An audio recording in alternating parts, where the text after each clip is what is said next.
¿Te apasiona la logística y el transporte? Entonces estás en el lugar correcto.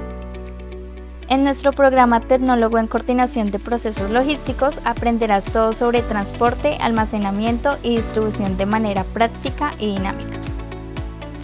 Con el apoyo de software como Blender, Google SketchUp, Flexing y Legis Comets, aprenderás a diseñar centros de distribución eficientes y funcionales.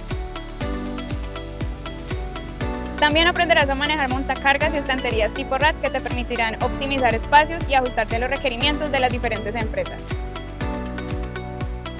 También contarás con la oportunidad de tener la primera aproximación a lo que es la inspección preoperacional de montacargas, reconociendo en primera instancia las partes de la máquina y desarrollando posteriormente un escenario con el conocimiento, manejo de mandos, desplazamiento de la máquina y toma de estivas.